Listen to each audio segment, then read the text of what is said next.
at Convention Center with separation, and other people could be allowed in as people left. And then in addition, we too use Zoom technology to have a lot of participants through Zoom. The first night went well. We started at 6 p.m. and we were done by 10, which was a surprise to everybody. Thursday, and again, because we were trying to make provisions for as many people as possible to participate, we started at 4 p.m.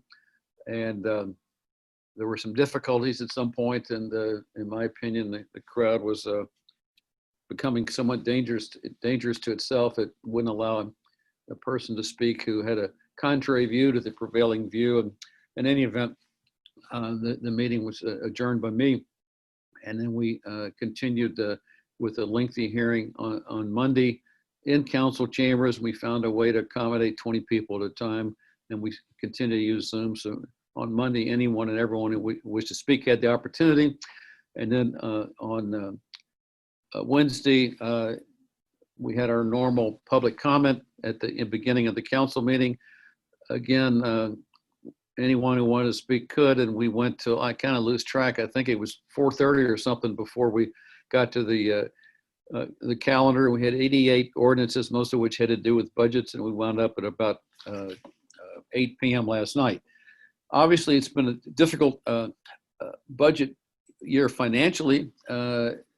In the spring, we were doing really well. Our revenue collections were well ahead projections, and we were looking forward to the delightful question of, well, what new things can we spend this extra money on? The pandemic hit, businesses closed down, folks were laid off, and we're one of the we're number 2 in the list of municipalities in the country that are directly at stake or at risk when we have this kind of economic turndown. And 4 of the top 10 are in Ohio. Columbus is first, Cincinnati second, and you've got Toledo and Cleveland in the top 10. And that's because of the reliance on the earnings tax, the wage tax, and the business income tax. We only get about 10% of our revenues from property tax, and no reliance on the sales tax, and the rest of our revenues come from licenses and fees and fines and the like. So we went from a $24 million plus status in March to a minus $74 hole that we had to try to plug in a couple of weeks of the budget deliberations. And let me just quickly try to summarize what we did. First of all, for April, May, and June, we furloughed a number of city employees, 600 full-time, 1,100 part-time. We tried to select folks that were not essential to our operations in a pandemic time, and obviously we did not lay off or furlough health department workers, or not many at least, but that saved us about $3 million. The top employees of the city, council staff, the manager took salary reductions, and we began to do things that had to be done. But when we got to the closing weeks, we were faced still with a lot to do to balance the budget. First of all, I shouldn't first of all, but one of the many things was that we froze positions, eliminated a lot of vacant positions. We have adopted a early retirement program for employees who are close to retirement.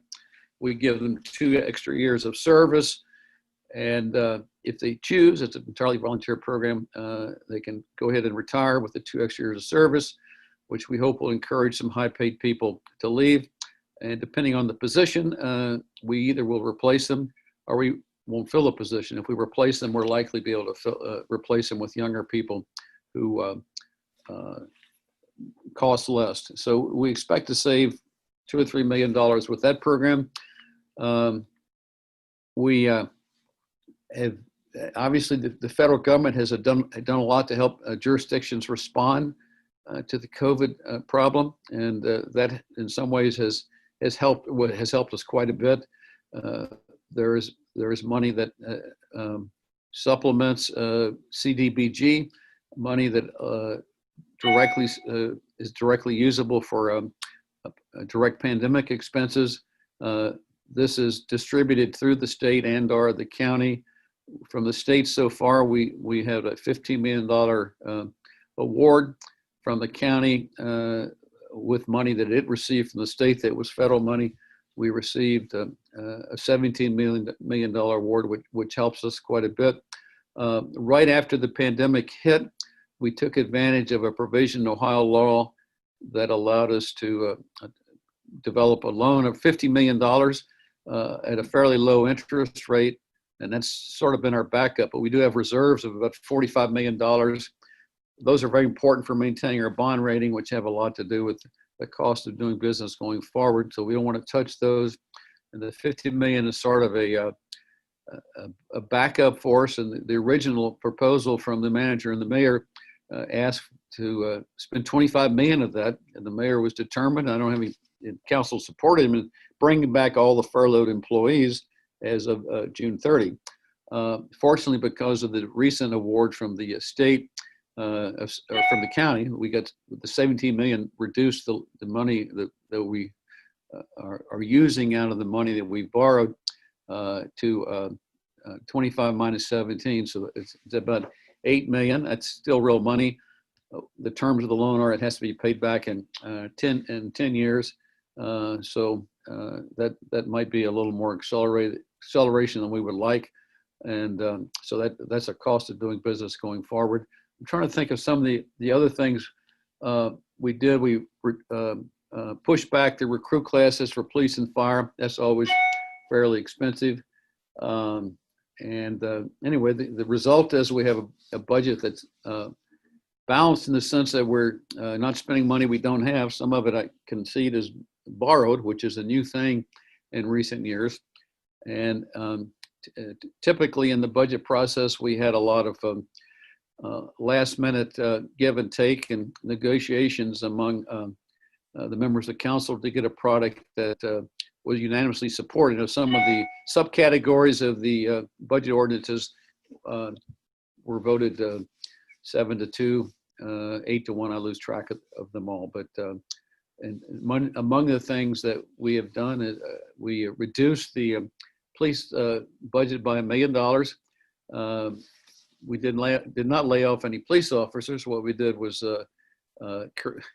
adopt a new assumption about the rate of attrition of high-paid police officers and push back the start of the recruit class. So if those assumptions hold up, we generated an extra $1 million, and that's used for summer employment programs were advocated by Greg Landsman.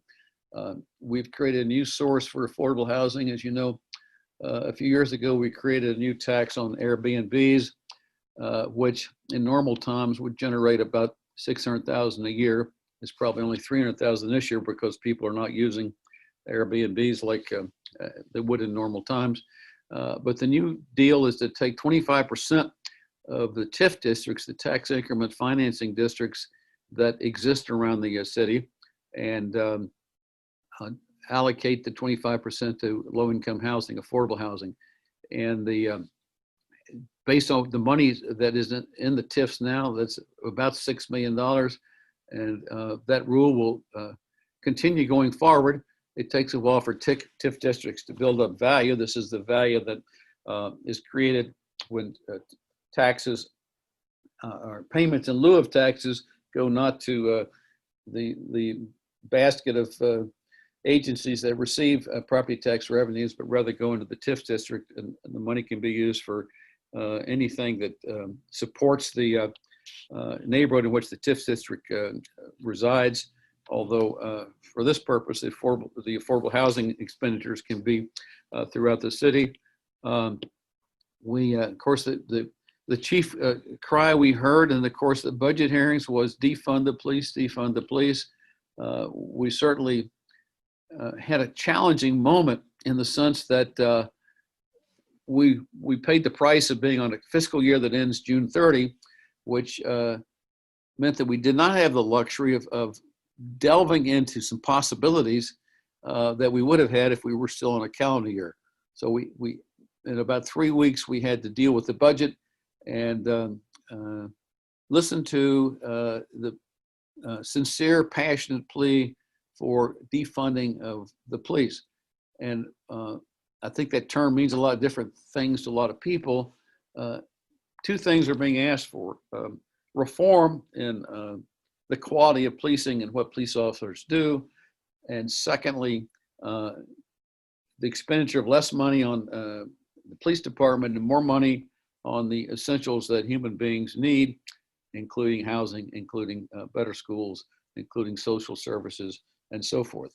And on the former, that is policing practices and policing content, you start with the fact that after the riots in 2001, we had the collaborative agreement. A lot of important improvements were made in policing in Cincinnati, and we're at a much better place than we were in 2001. That doesn't mean we can't improve more, and we've been in the process of, quote, refreshing the collaborative to look at how the understandings there can be improved and how we can continue the path of emphasizing communication and collaboration between police officers and the human beings that they police.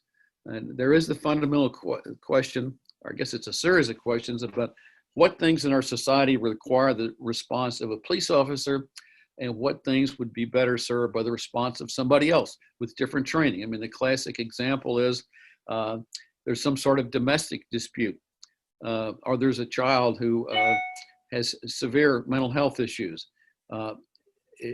Sometimes the police officer is not the best response, or may not have the best skills.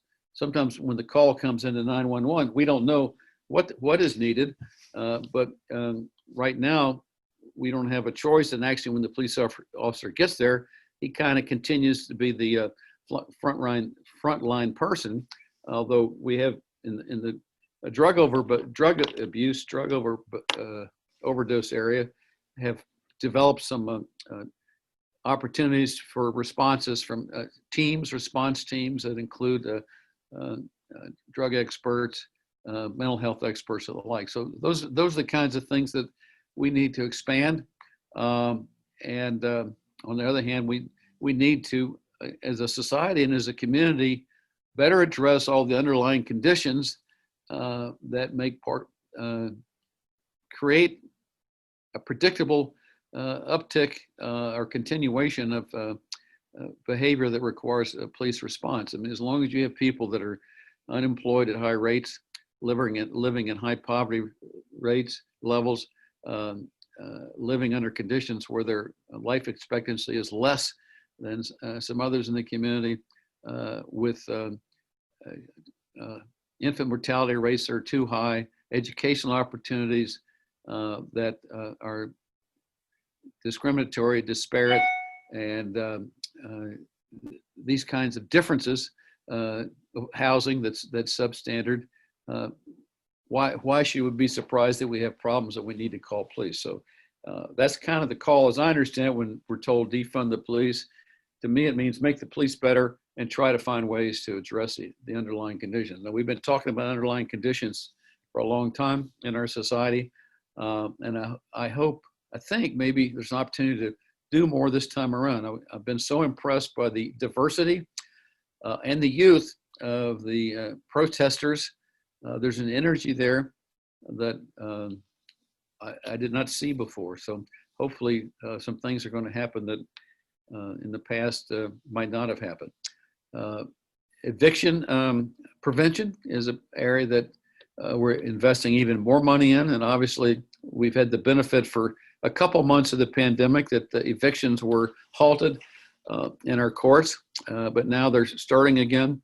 And we are, and it's not just us, but some charitable agencies are looking at ways to make evictions not the first choice, but the last choice. And a little money spent to help somebody's family stay in their home is probably a lot cheaper than dealing with the aftermath of homelessness. Now, one of the fallouts of the federal support for the problems with the pandemic has been a lot of money to help us address homelessness. So it's an area that has been well served, and we're going to miss those funds when they stop. Although we just approved another $6 million, or accepting another $6 million in one of our ordinances yesterday. I'm trying to think of other things I should be talking about.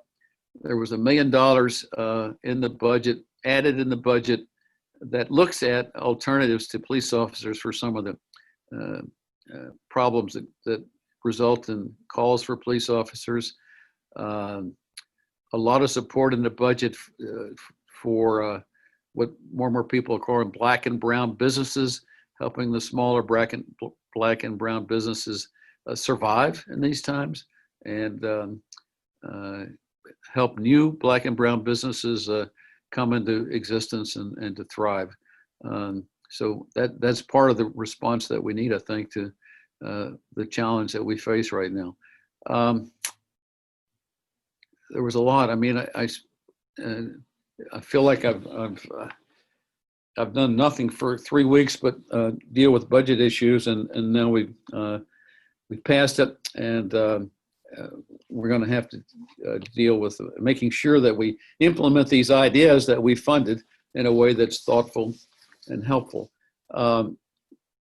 In addition to the money that we have received from the federal government, we have not received anything in the way of actual direct revenue replacement. So unless the two houses of Congress in Washington can get together, I guess that's not going to happen. And, you know, it's all well and good to say, well, we'll provide money that you can use for direct pandemic expenses like police, fire, health, what have you. But, you know, one most direct consequences of the pandemic is our revenue went down. And if it's not replaced, we can't do some of the things that we want to do, need to do. And then the other big unknown, I mean, you tell me when the pandemic is going to end, and I'll tell you how good a budget we passed. I mean, the budget hangs together and gets us through, assuming that economically things are going to return to normal in the next few months, and that we're going to control the health impacts of the pandemic in the next few months.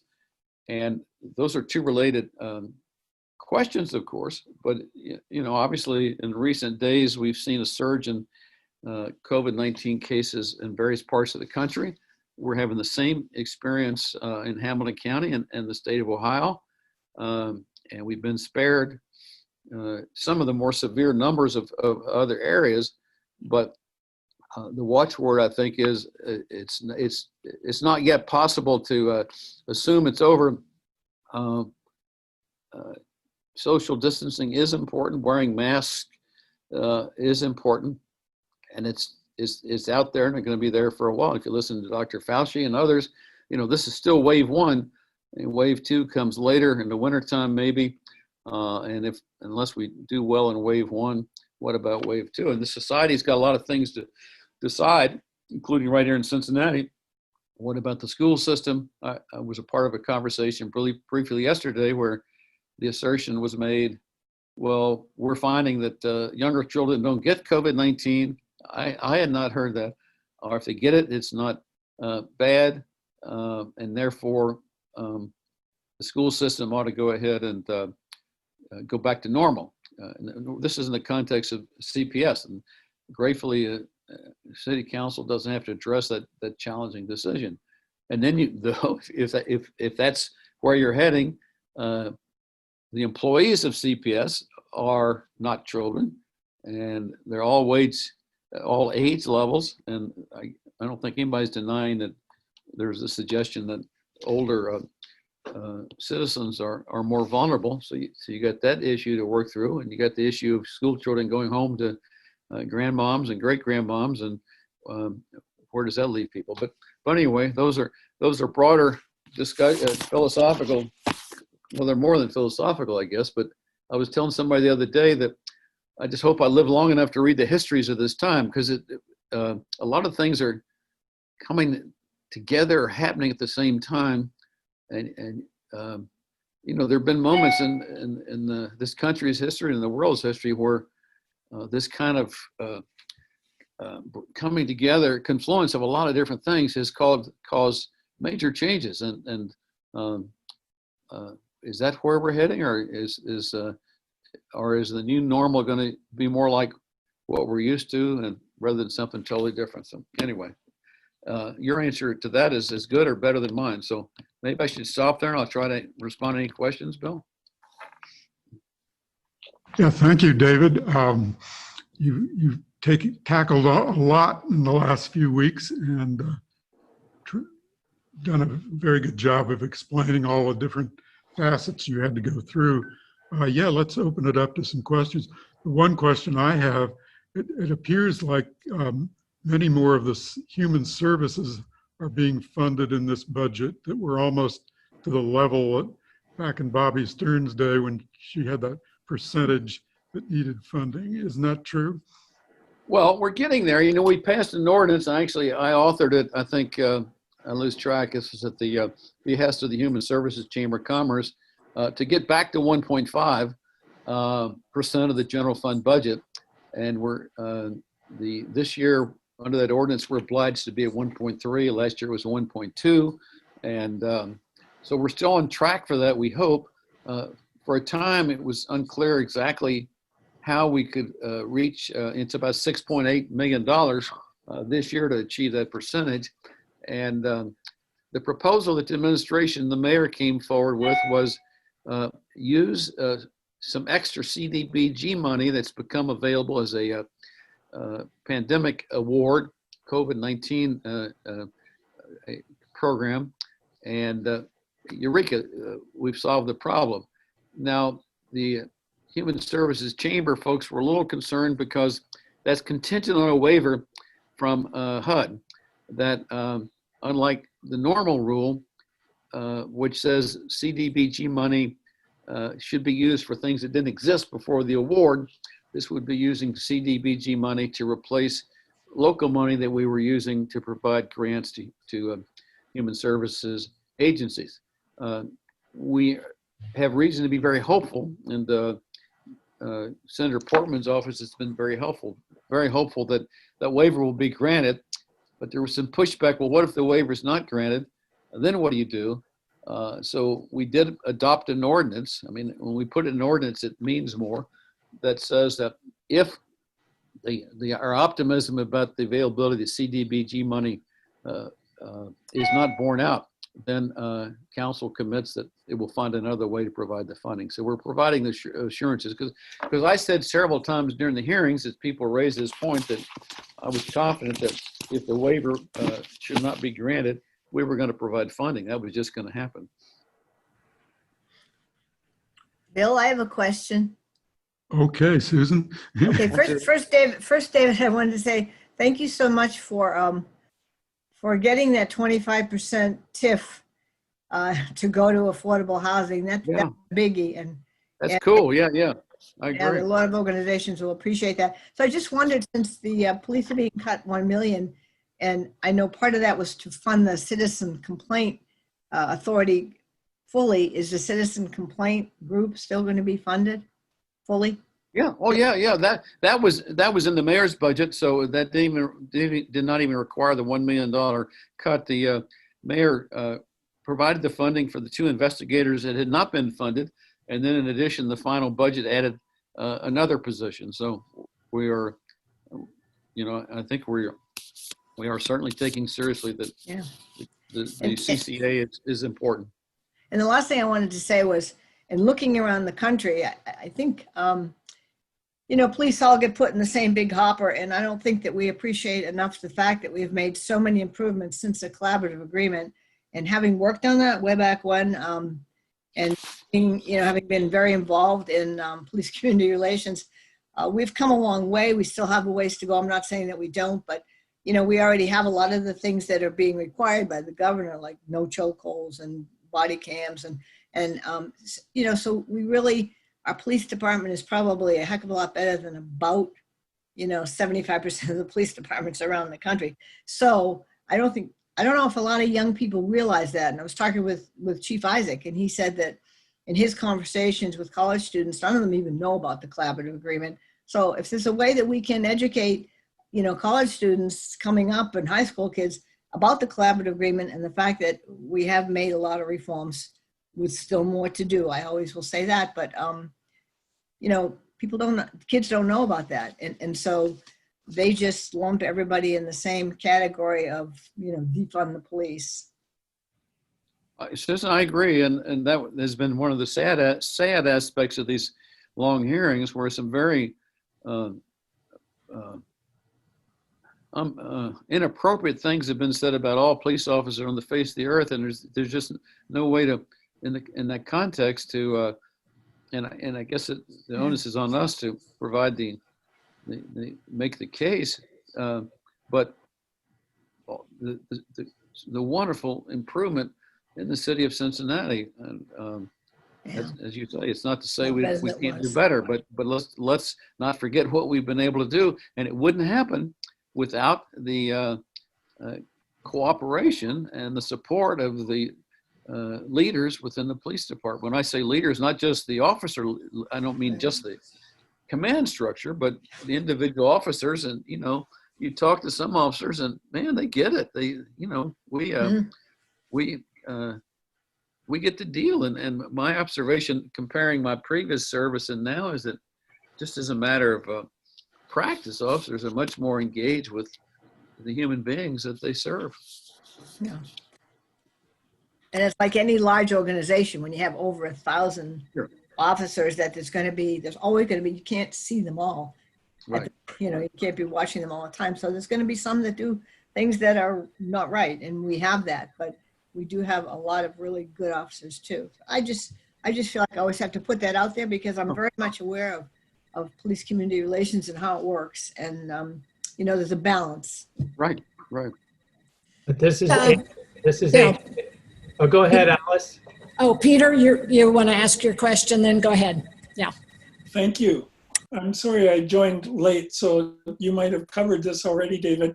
I had a couple of questions, one of which is what happened with the Finley playground? And then also, did you put $5 million of TIF into the Affordable Housing Fund? The answer to the second question is actually it's more than that. It's 25% of the funds existing today in TIF districts, and a commitment to continue to provide, to add, to keep it at 25% as TIF districts grow. Finley Market, or Finley Playground, we had some pretty precise instructions, and we have an expectation that it's going to be open. How can I follow up, David, to learn more about the TIF financing? Yeah, well, one of the ordinances yesterday describes it. If I could find it here, I might even have the document number. So, anyway, it was a specific ordinance yesterday, and I think let's see. I believe the document, at one point, the document number,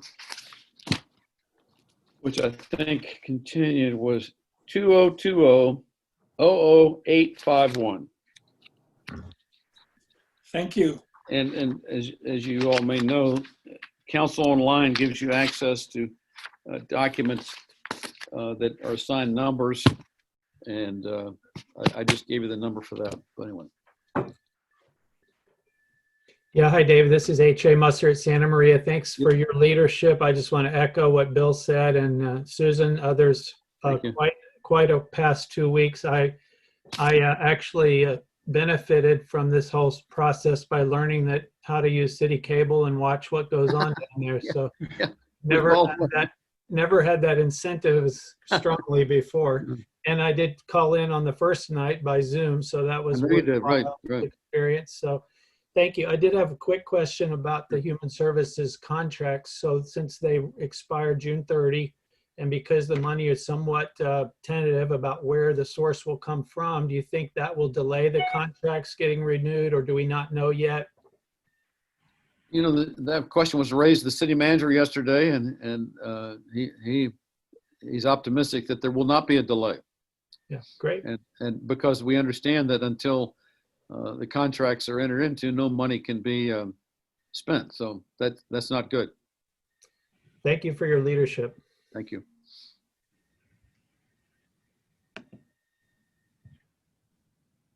Other questions out there?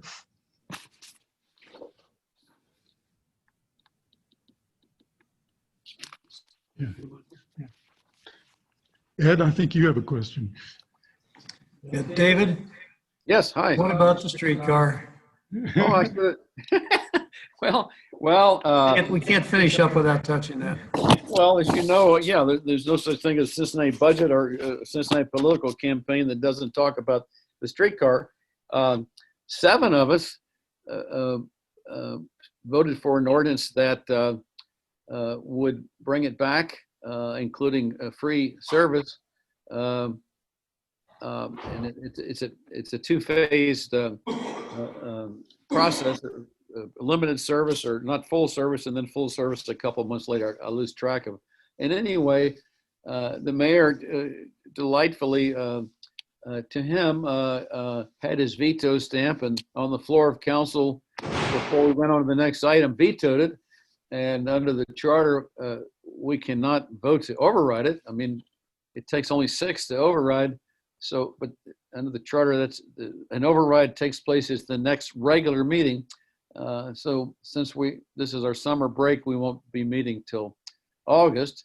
And then the next ordinance on the agenda was the one that he'd recommended, which continued the zombie, so-called zombie operation, which meant that we spent $3 million a year to run the cars around on occasion empty. And that was for 2 reasons. One, because we decided to start up again would be a lot cheaper and a lot easier because of matters of certification with the FTA and so forth. And secondly, there's an advantage to doing a little operation to keep the equipment warm or whatever is necessary. Going back to full operation, now he's going to spend, his approach would spend $3 million, and this is another $1.3 million. Or total of 4.3 to run it and carry traffic. So anyway, we're doomed to have at least another month of conversation. One more? Sure, yeah. David, it was a nice gesture of the council to put a little more money into the NSP program for the community councils. What was the impetus for that, and what was the funding source for that $70,000? Well, the impetus was the chair of the neighborhoods committee who, people say that you don't want to watch sausages or legislation being made, but there were some trade-offs, and one of the bargaining chips was the funding for NSP that appeared in the budget. There were several things that got approved in the last couple of days that will come out of the magic fund called unappropriated general fund surplus, which is sort of the carryover from the current year into next year. So every dollar spent there is a little less money that we'll have in 2021, the fiscal 2021. Thank you. Other questions or comments from David? Do you have any closing remarks that before you take a well-deserved break? Well, could I just real quick, I want to just chime in. This is Janet Muning. I want to chime in and thank David and City Council for the neighborhood funding, which is a drop in the bucket compared to the overall budget. But I can't tell you from 40 some years in Hyde Park Neighborhood Council how much our council and all the other 52 neighborhoods, or 51 because we're one of them, rely on that funding. It is important and we are grateful. So the least of anybody's worries, I realize, but very important to those of us who do this all year round in the communities. So thank you. Well, I agree, and I'm glad we were able to do that. And my closing comments. I mean, obviously, my decision last Thursday night was to stop the hearing has gotten a lot of attention, and I can only say it wasn't a happy decision. In retrospect, we made a mistake by having that many people feeling that passionately about things in a big room. And the room wasn't terribly lit, so it was kind of dark. And increasingly, the crowd was getting more and more boisterous in reinforcing each other. And then some poor soul stood up and basically said he thought the police ought to have more money. And he kept talking for his 2 minutes, and the crowd just went crazy. And then I tried to say, we're here to listen to each other. And I was treated similarly, which is fine. But I recall one person, vividly I'll recall forever, I guess, he said, we don't want to hear somebody that we don't agree with. And, I don't think it was possible at that point to get the crowd calmed down. And it was no longer my idea of an appropriate legislative gathering. The First Amendment means a lot of different things. I mean, obviously, freedom of speech is something we hold dear, and we all know that it doesn't give you the right to yell fire, fire in a crowded theater. And there's a separate right to petition legislative authority. I forget the government. And that right doesn't mean much if someone else can drown out that person. And, our legislative proceedings at all levels necessarily must have a certain level of civility and decorum. Otherwise, they don't work. And just the loudest voice, I get this, wins out. So it just wasn't working that way. And, I invite anybody who I can only say I was chairing the meeting, and at the time it was the right choice. And there's some suggestion that I was afraid. I wasn't afraid for myself. Some suggestion that I didn't want to listen. That's not true. But the rest of the hearings that we had were much better back at City Hall, and we were able to listen to each other. Now, yesterday at the council meeting, we had a brief breakdown, but that's not the first time that's happened. But in any event, just wanted to explain. I appreciate the chance to be here. Well, we certainly appreciate you after all this hard work joining us today for the forum. It looks like there's some interest. I know I'm interested in it, and others are too, that the vote coming up this November is pretty important, more than pretty important, very important. And we want to ensure that everybody gets a chance to vote. Things are a little up in the air with our president saying that it's going to be the most corrupt election ever if people vote with paper ballots. But we're thinking of doing a forum coming up in several weeks in terms of what Ohio is doing, what we still need to do as citizens to make sure that we all have that opportunity to cast a ballot, whether by paper or going to the polls, especially with the backdrop of the pandemic. So I know the League of Women Voters and Common Cause Ohio are working on that issue. So we're going to try to put together a forum on that in the next couple of weeks. So I think we'll gather again 2 weeks from today. So we appreciate you all joining us by Zoom, and we look forward to seeing you next time around. Take care. Bye-bye. Thank you all. Bye. Wait, before you go off, turn your pad sideways, turn it 9 degrees.